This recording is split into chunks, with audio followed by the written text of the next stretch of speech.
Every single time you buy something, whether it's a coffee or a brand new car, you're actually entering into a contract of sale. But what happens after you've agreed on the price? Well, that's where the real action begins, the performance of the contract and specifically the rules of delivery. Getting a handle on these rules is absolutely crucial, whether you're studying for an exam, running a business, or you're just a curious consumer. So let's break down the entire legal journey of a product, from the seller's shelf to the buyer's hands. Here's how we're going to tackle this. First, we'll look at the core promise that kicks everything off. Then, we'll explore the different ways a seller can actually deliver something. And trust me, it's not always as simple as just handing it over. After that, we'll get into the nitty-gritty rules, what happens when things go wrong with an order, the specific jobs of both the buyer and the seller, and finally, that moment of truth, accepting the goods. So what is the absolute most basic principle of any sale? Well, you've got to remember that a contract of sale isn't a one-way thing. It's a two-way street. It's a mutual promise where both the buyer and the seller have a fundamental duty to hold up their end of the bargain. Let's see what that looks like in practice. In the eyes of the law, performance boils down to two essential parallel actions. You've got the seller, whose main job is to deliver the goods, and you've got the buyer, whose main job is to accept and, of course, pay for them. Now, the real key here is that these aren't supposed to happen one after the other.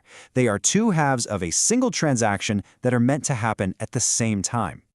This brings us to a really important legal idea called concurrent conditions. Basically, the default rule is that delivery and payment have to happen together at the same time unless you've specifically agreed to something else, like a payment plan. Just think about buying a coffee. You don't get the cup until you pay, and the barista doesn't expect payment until the coffee is ready. The seller has to be ready to hand over the goods, and the buyer has to be ready to pay, all at once. Okay, so we've established the seller's duty is to deliver. But what does delivery legally mean? You might be surprised to learn it's not always about physically handing something over. The law actually recognizes three totally distinct ways for goods to officially change hands. Let's take a look at each one. First up, we have the one we all know, actual delivery. This is exactly what it sounds like, the physical, tangible handoff of the goods. The seller gives a bike to the buyer. Possession has literally changed hands. This is what you and I experience in most of our day-to-day shopping. Next, we've got symbolic delivery. This is super useful when the goods are just too big or inconvenient to move right away. So instead of the goods themselves, the seller transfers something that represents control. Think about getting the keys to a new car or the keys to a warehouse full of goods. Another classic example is getting a bill of lading for cargo on a ship. You don't have the stuff yet, but you have the legal document that gives you control, and in the eyes of the law, that counts as delivery.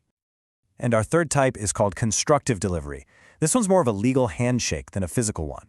Imagine you buy something that's already being stored in a third-party warehouse. With constructive delivery, the goods don't move an inch. Instead, the warehouse manager, who is holding them for the seller, just acknowledges that they are now holding them for you, the buyer. The critical part here is that all three parties, the seller, the buyer, and the third party, have to be in on it and agree to this change.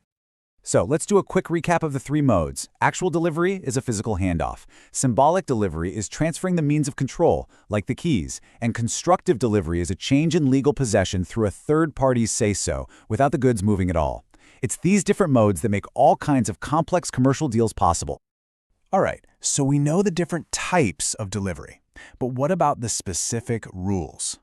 You can think of this next part as the rules of the road for a sales contract. It answers all those crucial questions of how, where, and when delivery is supposed to happen. This chart here basically lays out the whole framework for the rules of delivery.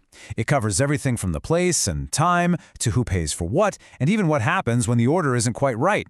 These rules are what help prevent arguments and keep business moving.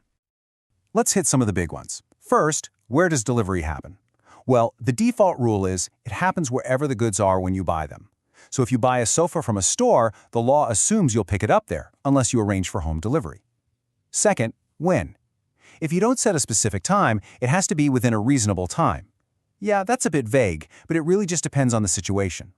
Third, who pays for what? The seller is on the hook for any cost to get the goods ready, like packing them up. And finally, remember constructive delivery? Well, if a third party has your stuff, delivery isn't legally complete until they tell you they're now holding it on your behalf. In a perfect world, every delivery would be exactly right, but we all know that's not how it works. So what happens when the seller sends too few items, too many, or tries to send your order in pieces.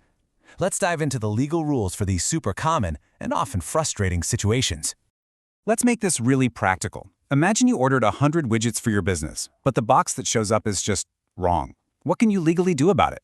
This is a huge issue in business, and you might be surprised by just how much power the law gives you, the buyer, in this scenario. Okay, so the buyer has a ton of flexibility here. If the seller sends too little, you can either reject the whole thing, or you can accept what's there and just pay the contract rate for it. If they send too much, you can accept what you ordered and send back the extra, or you can just reject the whole shipment. And if your order is all mixed up with stuff you didn't ask for, you can either pick out the correct items and send back the rest, or again, reject the whole lot. In these situations, the power is really in the buyer's hands. What about getting your order in bits and pieces? Say you order 1,000 bricks. Can the seller just send you 200 at a time over 5 weeks? The law's default answer is a big no. Unless it was specifically agreed upon in the contract, a buyer is entitled to get their entire order in a single delivery. You are not obligated to accept it piecemeal.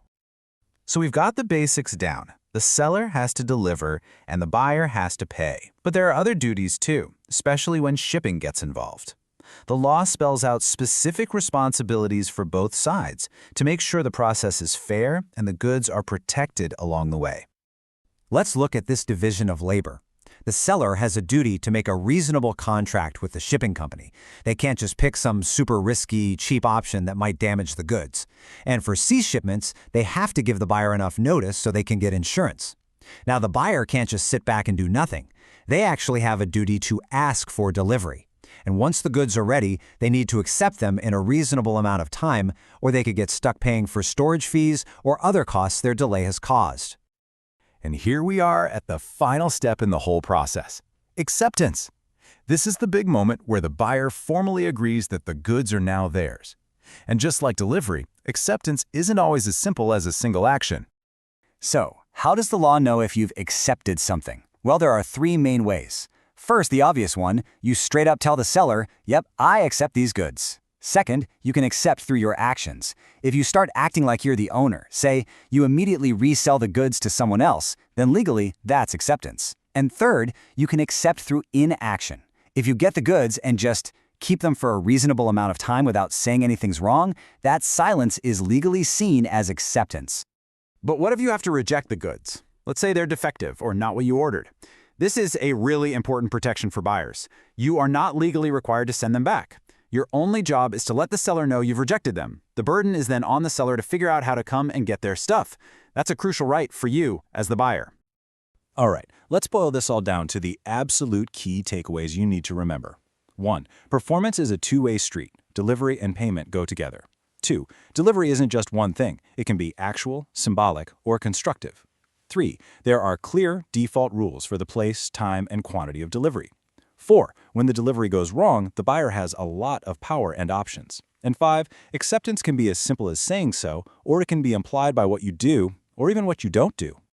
And I'll leave you with a question to chew on, one that brings these rules right into the 21st century.